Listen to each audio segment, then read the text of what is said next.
Hello chers Jedi et acolytes d'une lointaine galaxie, c'est Sia et aujourd'hui j'aimerais vous parler du premier seigneur noir et fondateur de l'Empire Sith, j'ai nommé Ajun Tapal.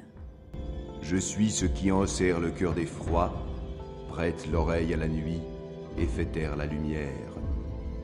Nous fûmes les premiers à nous rebeller, à trahir, à nous abandonner au côté obscur.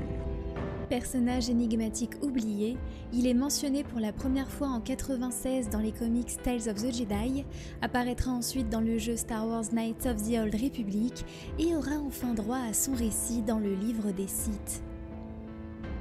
Imaginez maintenant que vous découvriez le secret de la création de la vie, mais qu'elle vous était interdite. Un potentiel illimité, hors d'atteinte. Que seriez-vous alors prêt à sacrifier pour un tel pouvoir ? Laissez-moi vous emmener 7000 ans en arrière pour découvrir la tragique histoire d'un Jedi déchu qui bouleversa à jamais le destin de la galaxie.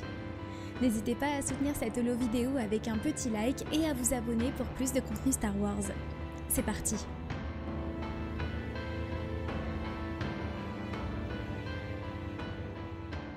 Notre histoire commence sur Tython, berceau de l'ordre Jedi. À cette époque, un jeune homme ambitieux et puissant dans la force appelé Ajun Tapal débute sa formation. Il gravit rapidement les échelons et s'élève au rang de chevalier puis de maître Jedi, lui conférant de nombreux privilèges, mais aucun de plus précieux pour lui que l'accès total aux archives de l'ordre. Avide de savoir, il saisit cette opportunité pour parfaire ses connaissances sur ceux qui l'ont précédé jadis. Parmi les milliers d'holodisques consultables, il s'arrête sur l'histoire d'un certain Xendor, un ancien Jedi à l'origine du premier grand schisme, un conflit sanglant et dévastateur déclenché par sa volonté d'étudier tous les aspects de la Force, y compris le côté obscur.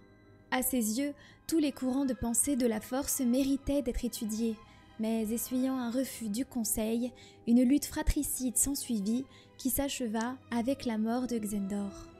Les jours suivant cette découverte, notre Jedi ne parvient pas à sortir les mots de Xendor de son esprit, se demandant « Quel mal peut-il y avoir à étudier la Force dans son ensemble ? Tout au mieux, cela permettrait d'ouvrir la voie à de nouvelles possibilités. » Il va donc s'intéresser à un art tout aussi dangereux que redouté par ses pairs, l'alchimie.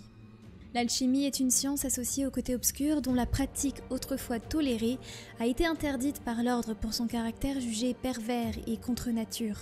L'alchimie permet en premier lieu de modifier armes et armures, mais son utilisation s'étend également aux êtres faits de chair et de sang.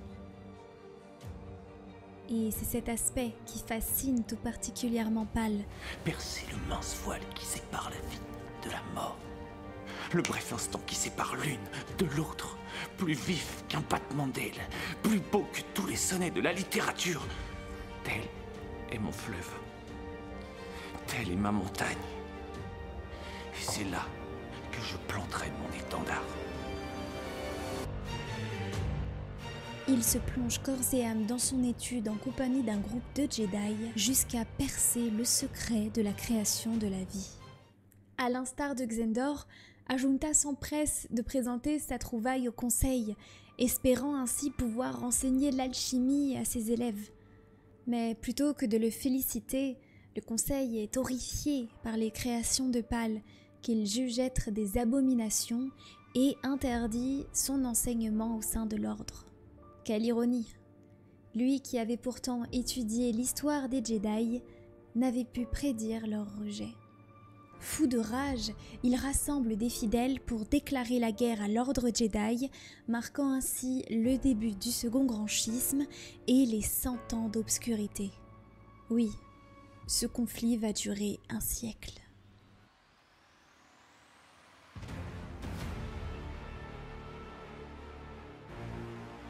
Nos maîtres Jedi, ceux qui nous apprirent à utiliser la Force, qui nous prévinrent contre le côté obscur. Et pourtant nous l'avons embrassé en secret, nous délectant de son pouvoir.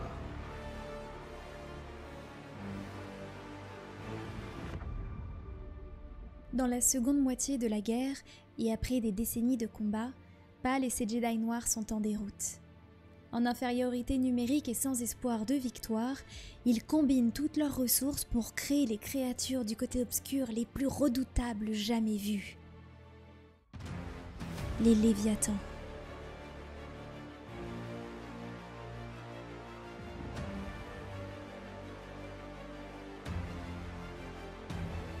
Créés par la prêtresse Sorzusin, ces reptiles parcourent les champs de bataille, dévorant et emprisonnant les âmes des Jedi défunts sur leur dos.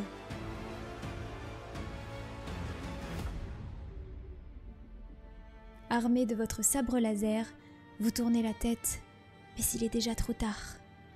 Trop rapide, votre dernier souvenir terrestre est le rugissement du Léviathan, ses yeux perçants, sa rangée de dents acérées s'engouffrant déjà autour de vous. On ne peut qu'imaginer l'horreur qu'ont dû ressentir les adversaires du côté obscur ce jour-là. Mais malgré cela, et les dizaines de Jedi tombés sous le sabre de Pal dans les champs de Korbos, lui et ses Jedi noirs sont finalement vaincus. Avec 12 de ses fidèles lieutenants, dont parmi eux Sorzusin, Remulus Drepa, Karnes Moor et Xoxan, ils sont condamnés à l'exil hors de l'espace connu.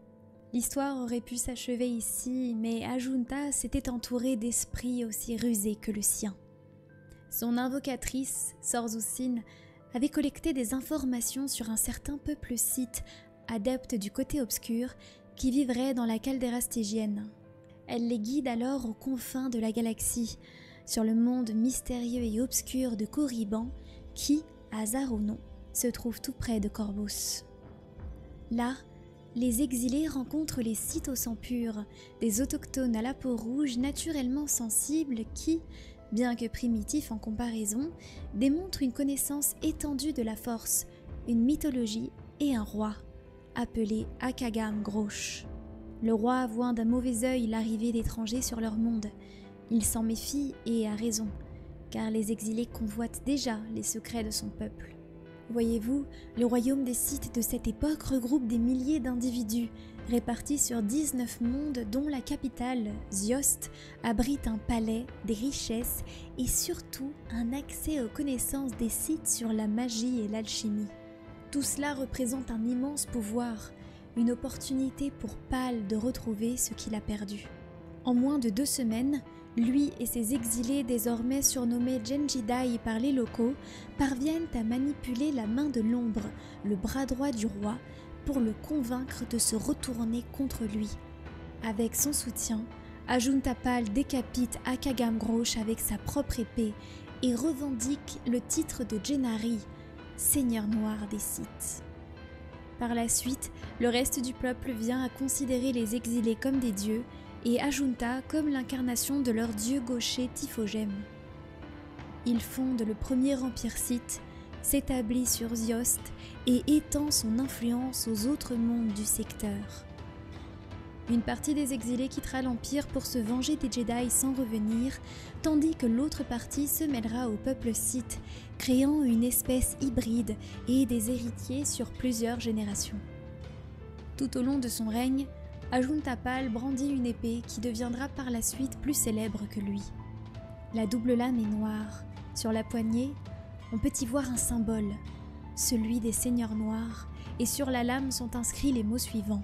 Je suis ce qui enserre le cœur des froids, prête l'oreille à la nuit et fait taire la lumière.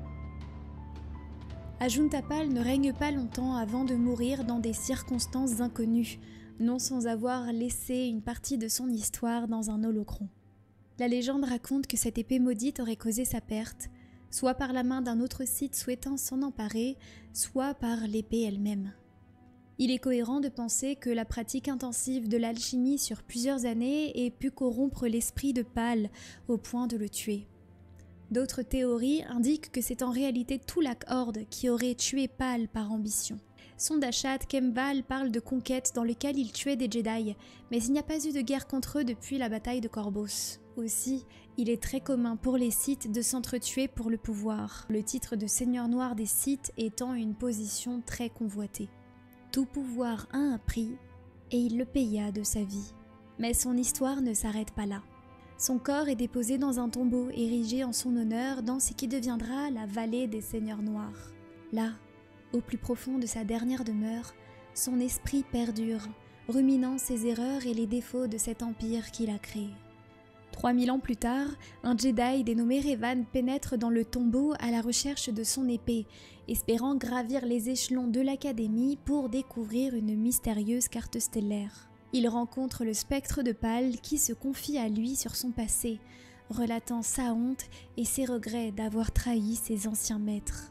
Je m'appelais jadis Ajunta Pal. Oui, c'était mon nom. Les seigneurs Sith, nous nous appelions. Si fiers. À la fin, nous n'étions plus si fiers. Nous nous sommes cachés de ceux que nous avions trahis. Nous nous sommes entredétruits. Nous désirions les secrets de chacun pour accroître notre puissance. Et nous n'avons rien appris, rien du tout. Si je pouvais revenir... Oh mon maître, il y a si longtemps, et je regrette tant. Revan emporte avec lui l'épée de Pal, afin que ce dernier puisse enfin trouver la paix. Si vous êtes avisé, vous ne la garderez pas. En définitive, c'est ce qui m'a détruit. Après cela, son esprit ne réapparaîtra plus jamais. Ainsi s'achève la tragique histoire d'Ajunta Pal, premier seigneur noir et fondateur de l'Empire Sith qui regretta amèrement ses choix et trouva la rédemption dans la mort. J'espère que son histoire vous aura plu. Si c'est le cas, n'hésitez pas à me dire ce que vous en avez pensé en commentaire et à venir me voir sur Twitch. Je suis en live 3 à 4 fois par semaine sur du Star Wars. On se retrouve bientôt pour une nouvelle vidéo et d'ici là, portez-vous bien et que la force soit avec vous.